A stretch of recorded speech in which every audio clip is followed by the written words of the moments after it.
Hello and welcome to Office Hours. Today is Wednesday, the 10th of March. I literally just looked at my watch to find out what day it was, and it totally escaped me. But it is the 10th, and we're here to talk about SEO and all kinds of stuff. We've already covered the important topics, which is what we had for lunch. And then now we're on to the lesser important topics, which is SEO, which no, oh well. So, but Trisha, I asked her to kind of give us a report. She got to attend a quick meetup today about Google Data Studios, and I asked her to give us a brief synopsis of that. Yes, So to her. Sure. I'll just give you a very quick. Google's Data Studio is basically a reporting tool that you can connect. What I was working with today, we were using it to connect with your Google Data Studio, Google Search Console. There's so many things. So Google Data Studio is the platform, and you connect it to your Google Search Console. You can connect it to others, but that's what we were focusing on. And once that video is up, I'll post a link for you guys because there's also a base report that you can copy and use yourself, which is what he was basically showing us how to do. And the neatest thing is you basically can go into that report and edit some of the search terms. So it would be like for like your city and your keyword.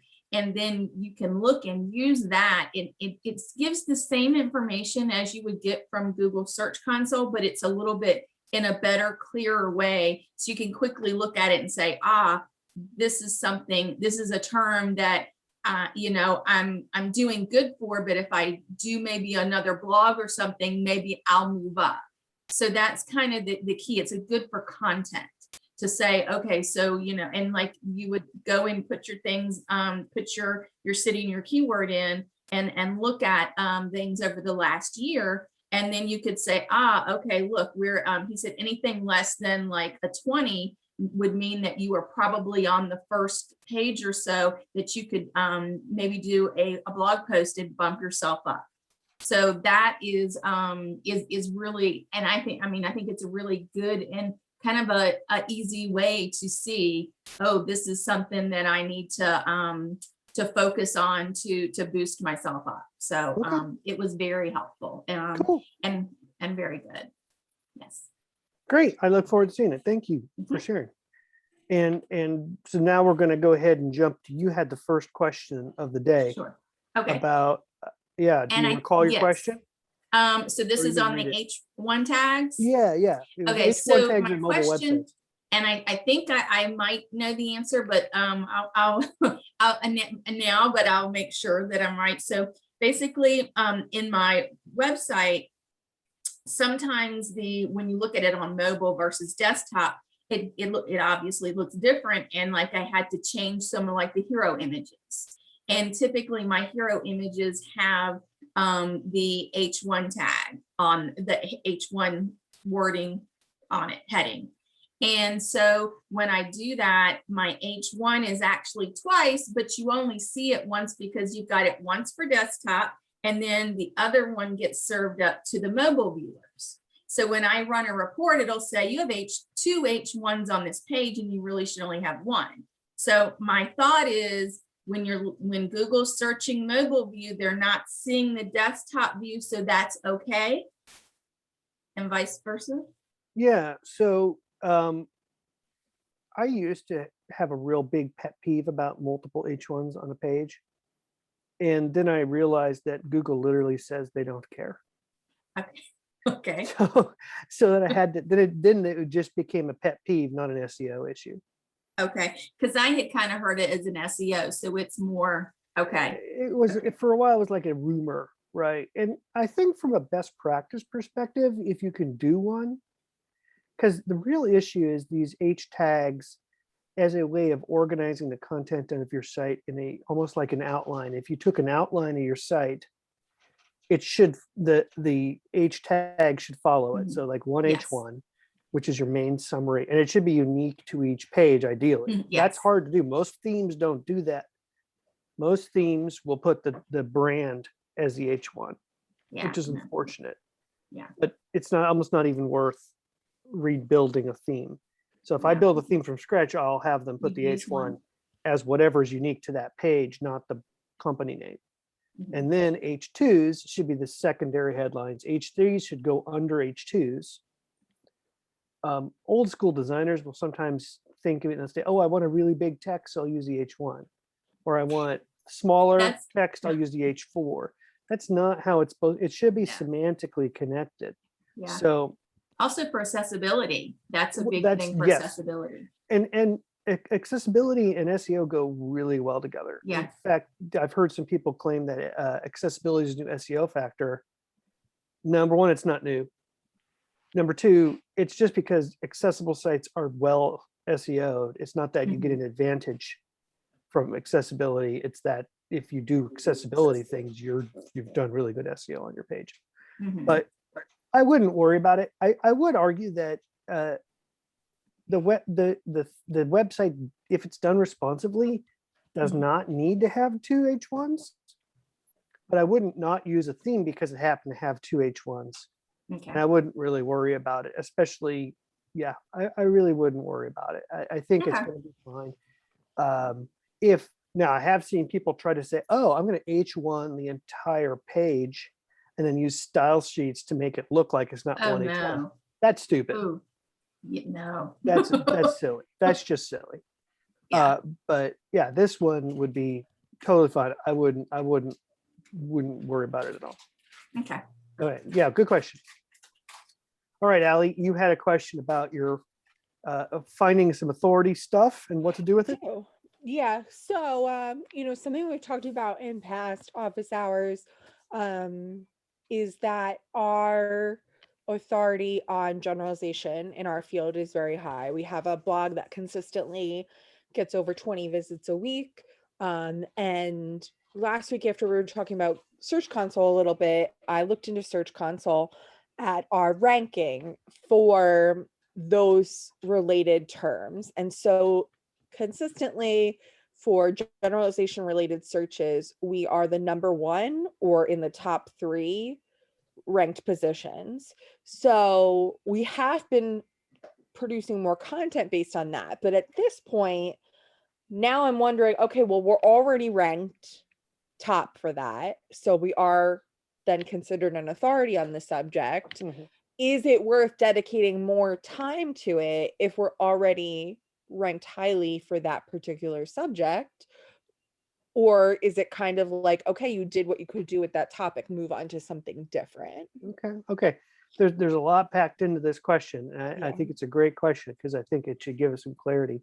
So, number one is good job. Thank Like, you. this is great. This is we all wish we had this. Like, this is great. And so let's not avoid the opportunity to celebrate. This is really good news. Like, yeah, you're consistently showing on the top of the search results.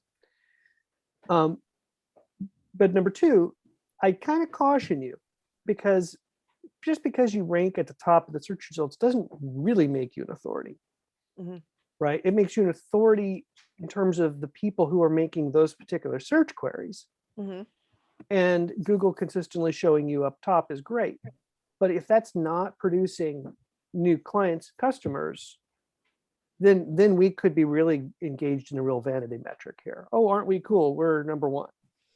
And if it's not producing new customers, then having a rank, even a really high rank, might not be really beneficial.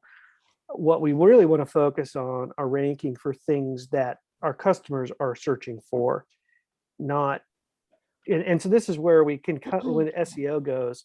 I never report on rank and never report to my clients rank and barely look at it because it can be real distraction from what Yeah. is producing new customers. And this particular topic is most likely not something that our customer base is searching for a lot. It's more professionals. Right. So it is something that would lead to our authority in that sense, like in a professional sense, which is good, which is also one of our goals. But I would say, like, if I had to make an educated guess, I would say the majority of the people who are searching for these terms are not becoming customers because it's most likely professionals in the field that are either already BCBAs or they're preparing to take their exam and they're looking for material or, things like that. Mhm, mhm. Which is another reason we were, I was kind of like, should we keep dedicating time to producing additional content on this topic if we've already kind of shown success in what we have published? And at the end of the day, I don't think there's a lot of like procurement happening from Yeah. that. Well, and this goes back to what is the goal?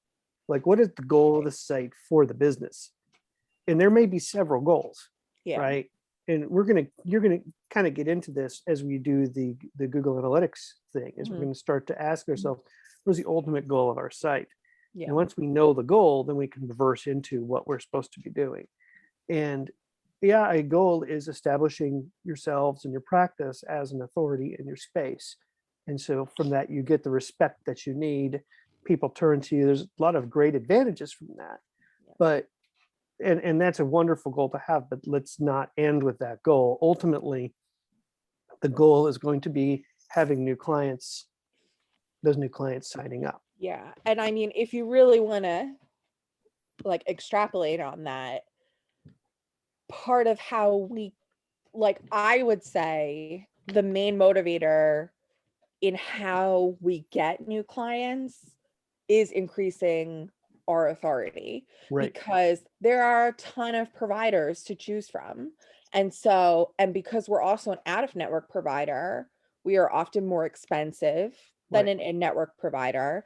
And so the way we justify that, in our opinion, rightly so, is that we are better. Yeah. And that's why. So it's like it kind of goes hand in hand in Mhm. that, yes, we want a customer and that's the ultimate goal, but also showing that authority and showing like professional material that maybe a parent is not going to really understand, but sees that we're producing and sees that it's there, that, not only do, we have the education to produce this content, but Mhm. we're also working with our employees for continuing education and promoting Yeah. within and those kind of things. Those are all motivators Yeah. Yeah.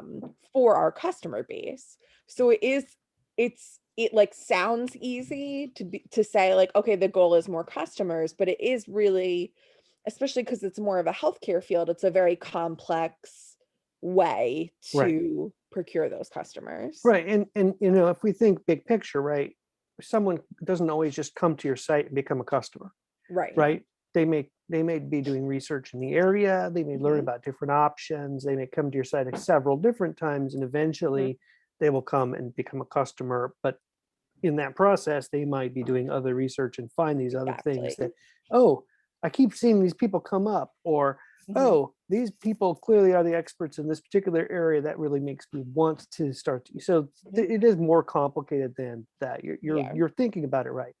So I'm going to push back to the process, Okay. right? So the process starts with measurement and analytics, Mhm. but also the keyword research to understand how our potential customers are searching for our services. And then once we understand how our customers are searching for our services, then we go to the process that's like keyword research for a specific page, or really delving into how customers are looking for a particular service that we offer. Mhm. And then in that, there's a process of optimizing the page for the services. And part of that process is to literally go back to that every 2 or 3 months, Mhm. see things like, are we showing up? What phrases are we showing up for? What can we further do to optimize that page? So I think what I'm saying is kind of what you're saying too, which is it's great that those we're showing up for these things. Let's keep our eye on that, but let's not so focus and obsess on that thing. We're not going to the other opportunities for which we could show up. Yeah, And because like part of our challenge too with the keyword research, there are not, so when like a customer is motivated to look for, like when they're looking for a provider, their search terms vary very little. It's like ABA provider, New Jersey, ABA, whatever. So there's really not a way for us to optimize that more. So our kind of pivot on that is, well, then we need to become an authority in other ways to then increase the site's overall rank and, you know, searchability and whatnot, because it's like, it's not like we could just go through the website and just like say, yes, ABA provider, New Jersey, like over and over again. So, Yeah. you know what I mean? So it's like, that's an interesting thing too. I think that, like, in retrospect, looking back when I first did the keyword research to now and seeing like, well, how do we increase that rank without being able to directly optimize for the exact search terms that people are using Well, for so services. so hopefully during the keyword research process, you identified several ideas. And so one of them might be ABA therapy in New Jersey, but another one might be for adults. Mhm. Another might be for children. And those are going to be totally different pages, right? And they're going to have different topics. You're going to say different things on those things, on those pages, right? Right. And so to look for those additional opportunities for how, you know, I think, you know, services for school kids, I think is one of the things that you guys offer as well. And to make sure that you have a focused page and you're going back to that every couple of months and saying, okay, how is this page performing? Yeah. Is there something more we could do about this page? Is it doing really well? Great.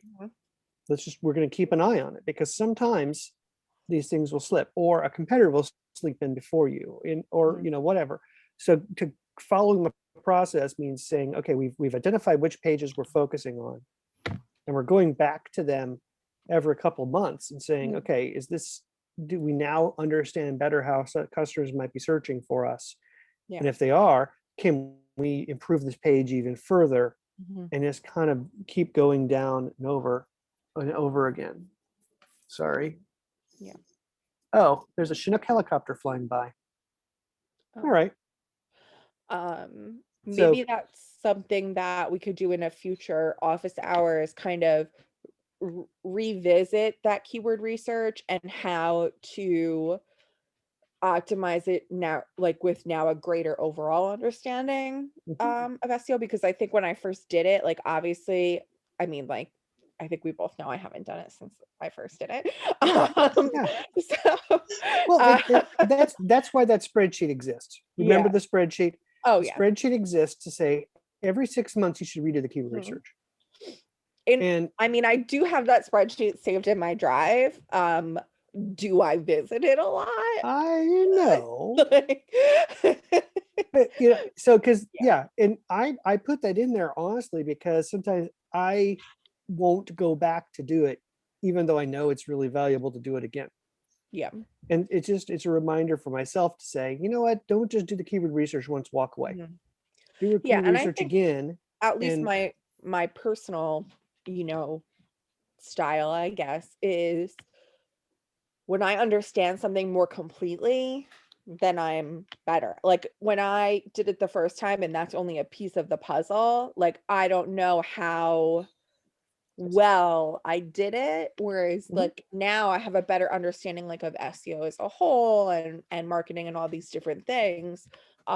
So I think it would be more beneficial to go back and revisit that and kind of get into like the nitty-gritty as to the why and the how, instead of just like the surface of doing it. well, you know, I like to do it again and again, not just because I'm learning about SEO every day as well, but and not just because Google changes the rules all the time, but simply because I understand my clients a little bit better every day too. And 6 months ago, I understood several of my clients in a totally different way that I know now. So to take that time and to say, oh, I thought they meant this, but I don't think they mean that. I think they mean this instead. Or, oh, here's a phrase that I didn't even think about someone could search for. Pardon me. So I think that, I would recommend, and it's the thing with the spreadsheet, which kind of guides you through the processes, is that it's designed that you could literally go back to it, pick it up at any time. Right. Right. And I would just go back, pick it up, sort it in order, sort it by the last time you did it, do it again, Mhm. and just see, I can do this again, and follow that, just start over, and that's okay, because sometimes you just like the key to all this working is just being organized and making sure you know what to do. It's really easy to be overwhelmed with all the things we could be doing for SEO or even for marketing our site, but the plan is really organized to help you say, okay, this is what I should do next, Mhm. and keep you focused. So Right. yeah, I think we're thinking about the same thing. Go back would be very beneficial, Right. and then making sure we're not overlooking some of the other service areas that we could Mhm. provide, and don't just focus on ABA, for instance. Mhm. Think about other ways that people might think about it. We'll Okay. be able to use the data because we have more data, because we have all these tools now that we've been running, like Search Console for months. Right. I've been accumulating in almost a year for you, right? Mhm. We've been accumulating all this wonderful data. Let's use it, and Yeah. we might have some better decisions to go. Yeah. So great. I don't know if this even answers your question. Yeah, it does. I mean, it means, you know, put the book down on that topic and move on and, Yeah, you and then know, come back and keep explore an eye other on it ways. too, Yeah. right?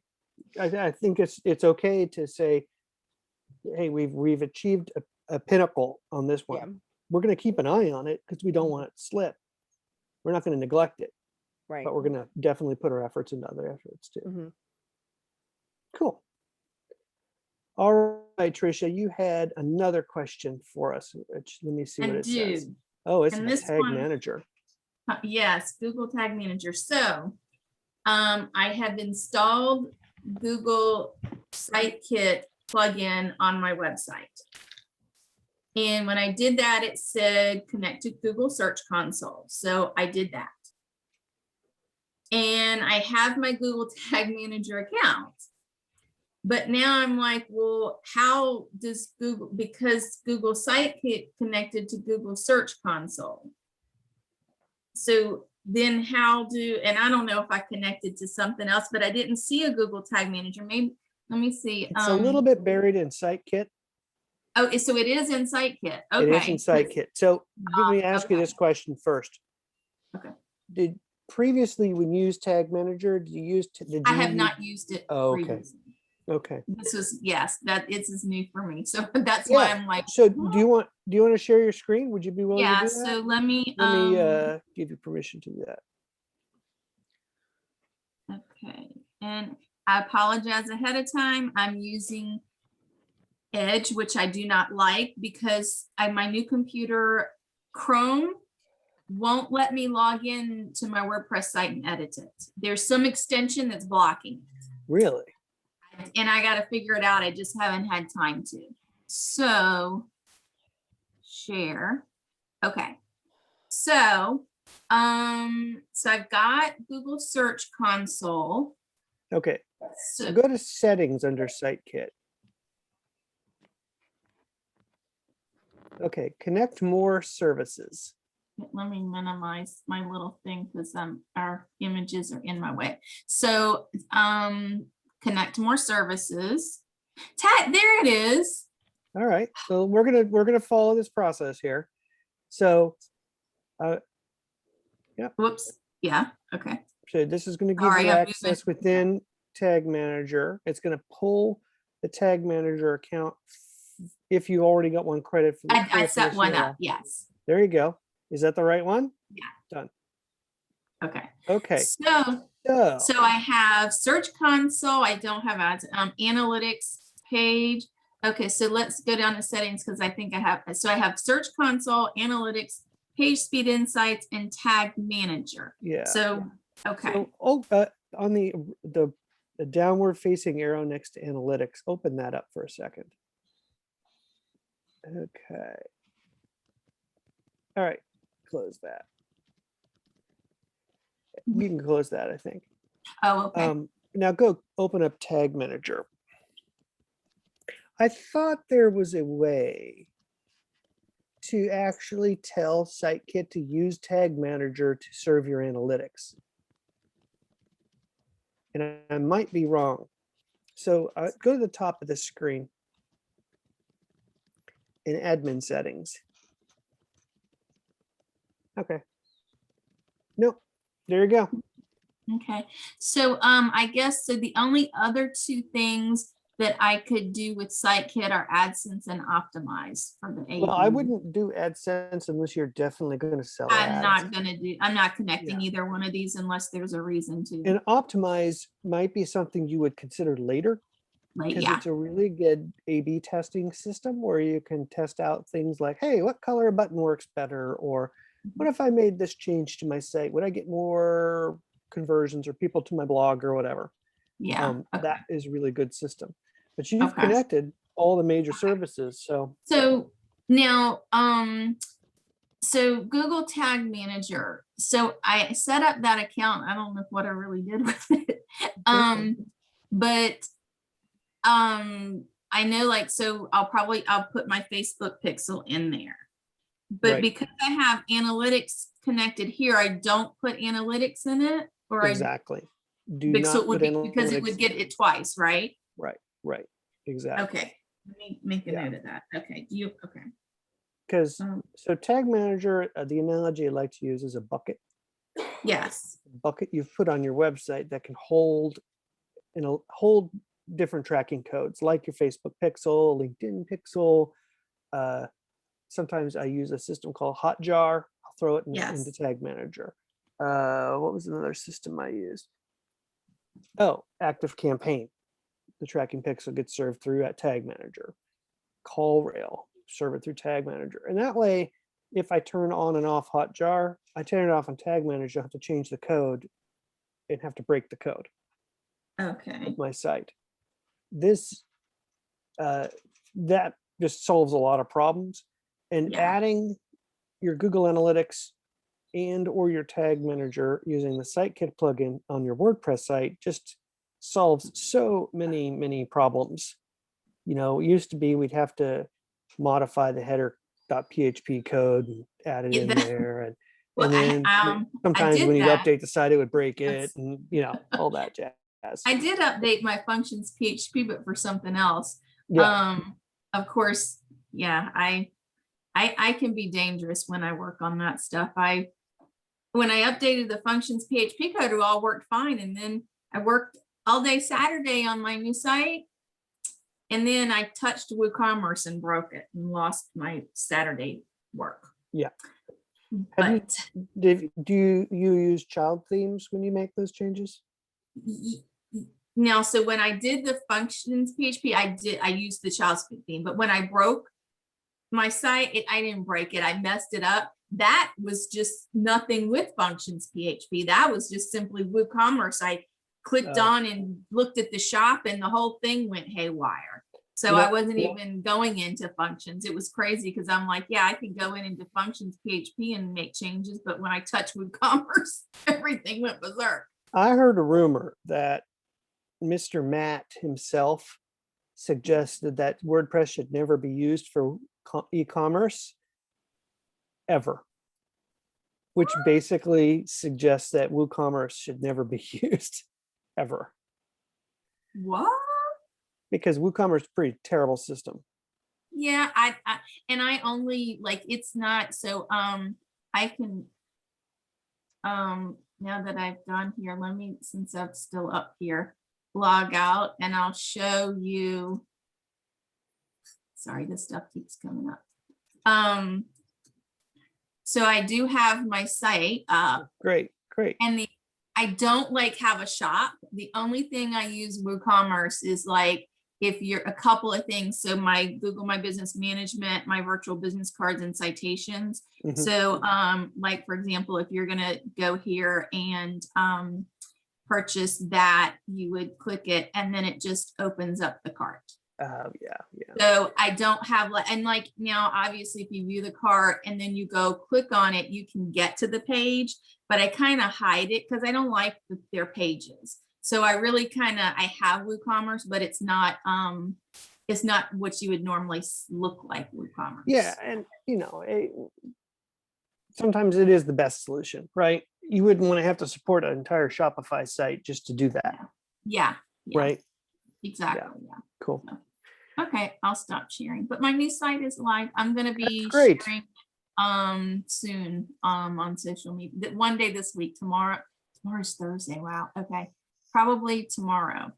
Well, we all know, because all of our own sites, we don't put as much time into them as we could. This, We all know how hard it is. yeah, I mean, like, I have been, and that was the thing. So I kind of, it's soft launched now. I mean, it's out there, but I haven't really announced it. That's because I'm fixing the tweaks to it. Yeah. So How's yeah. your new And I site would coming, never do that for a Lavanya? client. I would like launch a client on a Sunday, get everything worked out right, all then and there. But mine, It's good. Yeah. thank Yeah. you. Are you I ready to probably release keep it to touching. us yet? Oh, it's already up. Oh, It is Good. already up. Still LDJ Web Design. all right. It's up, but I probably have changed the title of my opt-in. I know it says grab freebies, but then there's a post I have tied to it that you can Okay. get if you sign up opt-in. But I Cool. might change that. Yeah, I'm the same thing. I'm having actually the same issue. I don't know. On mine, I'm gonna be changing what I call it, but I just can't. What I think grabs attention is gonna be too Yeah. long for where I'm gonna put it. And I'm not happy with how I'm wording it. So I'm actually having that same bit of a question issue. So yeah, it looks nice. Yeah. Well, any other questions we can tackle Thank you. today? We had 3 questions and we're done quickly. Otherwise, I'm going to ask you about Google Analytics. Huh? Google Analytics? That's not for me to study till this weekend. Oh, you're waiting until this weekend. Okay. I can't. I mean, I only am because of all the other, because my site just went live and I now got to get back to business. And so, yeah. But you can ask. I'll have How is everybody else? Is Anya everybody and else Allie answer it. waiting for this weekend? No, I started, but I don't have any questions right now. I started and I actually thought it went a lot faster than I remember. It's a lot to read and It is listen to a lot to videos. read. It is a lot to read. There's a lot of good stuff though. It will surprise no one that I have not started yet. So. Yeah. It's been a time over here. Well, is there anything else we want to talk about today? I don't know if you can hear the banging on the wall behind me. I cannot.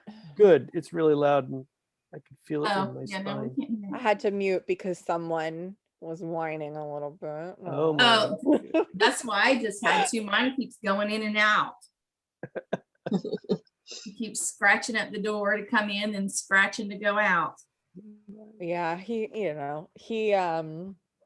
this is not SEO related at all, but he was left home for 2.5 hours yesterday and didn't destroy anything. Wow, that's awesome. great. So then I took him to the dog park as a reward. That's Yeah. very good. Extremely happy. Yeah, mine, I've been walking every evening at 5 o'clock. I've been taking off, stopping right at 5. Of course, because I've been so busy, I have been working a little bit after that, but at 5, because it's nice out, I go take Moxie for a walk. Falling asleep standing up like that. Next to my, that's, if you were wondering, yes, that is Jeff Goldblum on that pillow.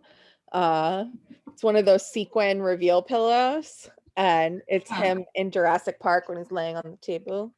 Mhm. I'll leave you with that one. I'm The just- nerdiest I'm thing not gonna I touch own, that and one. it's amazing. It was $10 on Amazon. I mean, you can't beat that. So, it's like my most prized possession. Wow. Uh, Well, So- okay. Well, I don't want to beleaguer us. I will. If we don't have any additional questions, I'd say I'm going to give you extra time to go through Google Analytics. So I'll have a, oh, so what now? You want us to go through Google Analytics No, on our own? I was gonna shut down office hours early so you'd have time for Google Analytics study, but if you have another question, we Well, can. mine's more of a personal site question. Oh, yeah. Let me, can I share my screen Yeah. again? Well, if I can get back. Oh, I'm sorry. Okay, here it is. Sorry, y'all. This dealing with not having Chrome is really making me. Ugh. Okay. So what I'm gonna be doing, so here's my little freebie here. Get the Yeah. 5 biggest Google My Business mistakes and how you can avoid them. So I want, so that's here, but what I want to do is have like a little link to it, like so that people can see it. I'll probably add it like right here, Sure. a button. Mhm. Because right now I have this, and I think, and so what I'll do is remove that and then move it over, move something over here. Excuse me. But and I'll probably make it purple so it doesn't quite, it'll, I don't know. Anyway, I can't, I'm trying to figure out, like, as far as that's a long thing for a button. Mm. And I feel like this isn't enough for a button. Mm. Any thoughts as a user? Lavanya, you about to say something? No, I was going to say, well, I mean, not everybody knows what GMB means. Well, So I and would say that's, leave it. yeah. So, because that's one of the things when I do, you'll notice here, like on each page, I'll have Google My Business and then have GMB there. And Oh, so okay. I like here, I say Google My Business. Mm-hmm. And I'm thinking I was shortening it up there simply for space, but I'm thinking I probably do need to spell it out, which is going to make it even bigger. So I'd be Yeah. careful about using that very, very valuable real estate at the very top right of your website for your secondary call to action. Your main call to action is to book a call. Mhm. That's where you, I presume, make the biggest amount of money.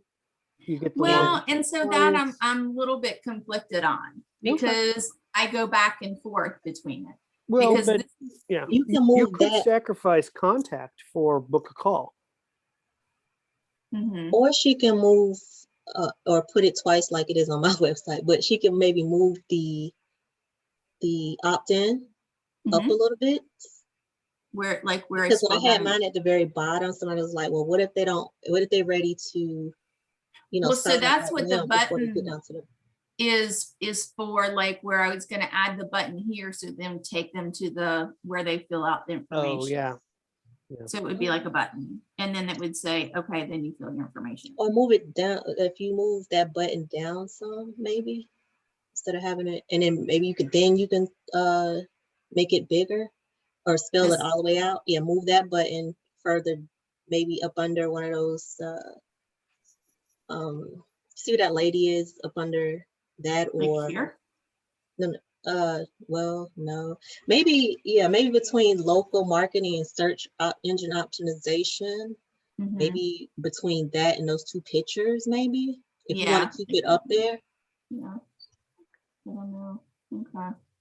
I think you can also, you don't have to put what you're receiving in the text of the button. You could Mhm. say, have a sub headline.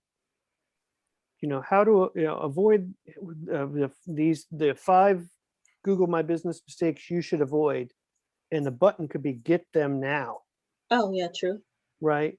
So the button is the call to action. The headline describes what you're getting at the call to action. Yeah.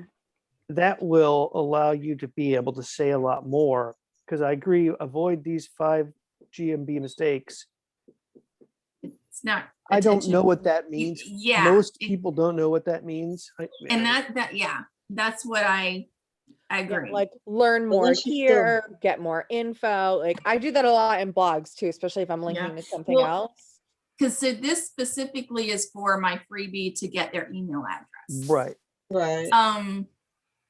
So, okay. Yeah. Would she leave it there, or would she just move it and then have the subline somewhere else, or would she So, just leave yeah. it there? I would move book a call to the upper right-hand corner. Number one, because Oh, that okay. is the bigger call to action. It's also the broader call to action. I don't know if I need you, Trisha, I want that main call to action in the convention says upper right-hand corner is how to do that. You can take Yeah. off contact and say book a call, and you'll have the extra space for that. Yeah, that's what I did. And move that up there. And then your secondary call to action, which is, here are these, these big mistakes everybody always makes, Mhm. what you need to do to avoid them. Have a really super brief headline, and then maybe it takes a sentence to explain what they'll be getting, and a Yeah. button. But Okay. if you go to the bottom where you actually have the form, So like, yeah. Name, when email. I do these call to actions, these what I would call a secondary call to action, which is what you will call them after you take the Google Analytics exam. I would do as little information as absolutely possible to do it. In this case, I would only ask for an email address and not their name. I would like to have their name, Yeah. but I don't need their name. And because this, you want it to be as low barrier for entry as possible. Yeah. And if all I've got to do is type in my email address, in fact, Google's probably auto saved it in my Chrome, then it's real easy. But if it's name, even though that's not even hard to give, it's just one less barrier to entry. And so all you really need to give them that is their email address. Just make it that much easier for them. Yeah. In Yeah. the behavior field, we call that a low response effort. Yeah. We want to make it as little to do as possible.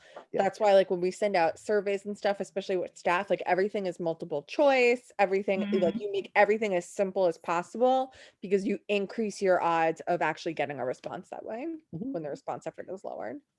And if you do that, if you have just a form and a button, then you don't have to have a button to get down there. Because you're taking up such little real estate, you can go ahead and have that 2 times on the page, one near the top, one near at the bottom, and it's not taking up a ton of real estate. Yeah.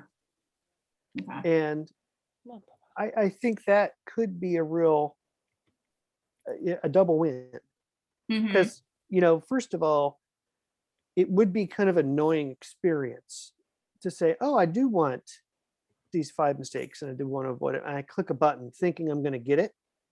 No, it takes me to a form. Oh, so now I've been bait and switched. Even though it's not a real bait and switch, it still kind of feels like, oh, I thought I was going to get these.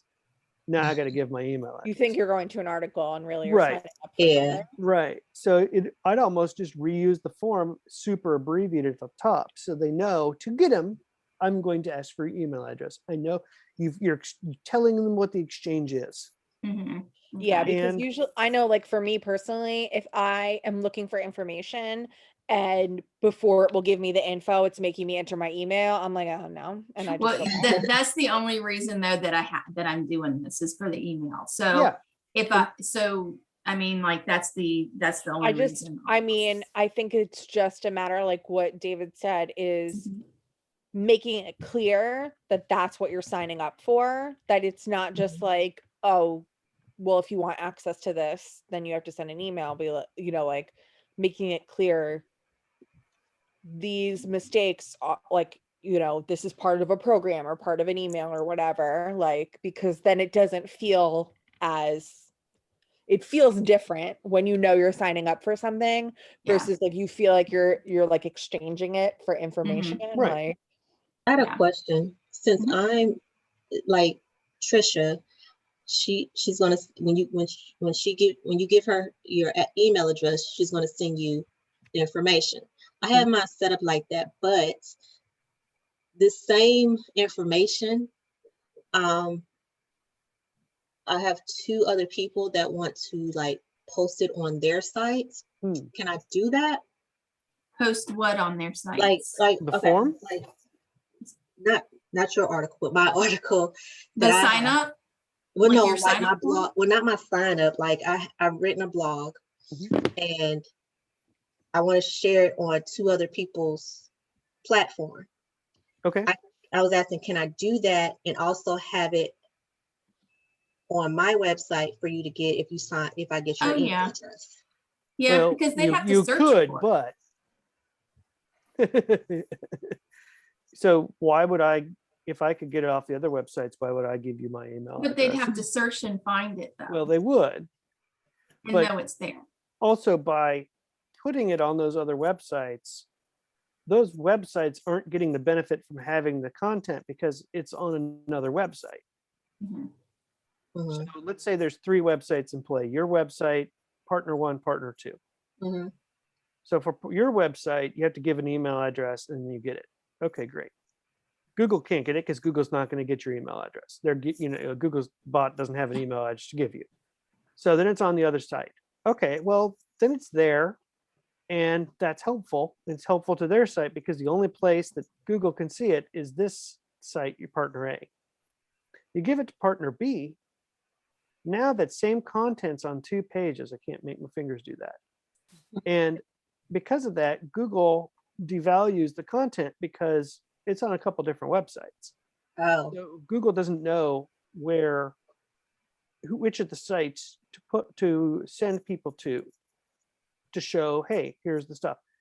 So partner A and partner B don't get the benefit from your content because it's on 2 different pages. mhm. So you're not helping your partners out by giving them the same article. Okay. You could write unique articles on the same topic for each of those sites. Now they each have a unique article and it helps both of them and it helps you, right? Mhm. Because they're going to cite you as the source and link to your website, right? Got So that would be the way to maximize it. Otherwise, I just put it on one of those sites. Mhm. And like Trish is right. Yeah, people might not know that they could get that content for free, but on the other side, what if you found out? What if you were on partner A's site and read the article and say, wow, this is a brilliant article by Lavanya. I'd Uh-huh. like to work with Lavanya. I go to Lavanya's website and now I have to give an email to get the same article. So now they know, Okay. it's kind of, Would definitely change it up. well, Yeah. I would, there's probably Make it- something better you could do, like Just make a have whole little new different article. focus, something like that. Create I don't another know. article. Create another article, maybe. Yeah, another one, or maybe just make it a bit different, add some things to, maybe not 100% different, but different enough to where it's noticeable. that Make it's it maybe like, what if I say, let's just pretend like it's the same content that Trisha has here. You maybe to get all 5 tips, you need to go download the free copy. But on the other 2 partners, you each give them a different tip. Oh, yeah, And that's you a good say, idea. if you'd like additional tips, come to Oh. my website and I will give you 5 that's- or 4 additional tips. And Oh, now okay. you've incentivized them. That's to a come to good your site. idea, David. I like that. So So, give yeah. give my other 2 platforms maybe 1 tip and then direct them over to my website to get all 5 tips. Yeah, get 4 more tips. If you thought this Get was 4 more tips. helpful, there's a lot more you need to know. Go to my site and I'll give you 5 tips or 4 more tips or 10 more like tips, that. whatever you got. But then you can give each of your partners a different tip, Yeah. right? Now that each of them has a unique tip, Okay. so they're benefiting from it. You're not giving away the farm. And if one of those people says, that's a really great tip, this person's smart, I need some more information, I am going to go to their site and get the rest of these tips. Now they'll come and fill out your form to get the rest of the tips. Okay. And you get the link from their site to yours. And you get the email address because you've invited them to sign up to get, you're going to email them the tips. Yeah. Okay. I think you. these are all really great questions about, calls to actions. And in the Google Analytics course, they'll talk about primary and secondary calls to actions and making sure you can measure them and how you determine what are the most important ones and which are the nice, good ones to have. And then, but not the money-making ones. And these are all the things you'll learn in the Google Analytics course. Okay. All right. Well, I was about to shut us down early, but now we ran Yeah, out of time. Sorry, yes. Any Right, questions? Oh, I'm sorry, I was still sharing, I didn't realize. That's all right. that. We were using it as an example. Yeah, okay, All right. thank Thanks. you. All right. Dog. Well. All right. Well, good to see everybody. All right. Take care. See you Bye. soon. Yep, Bye-bye. bye-bye. Bye-bye. Bye.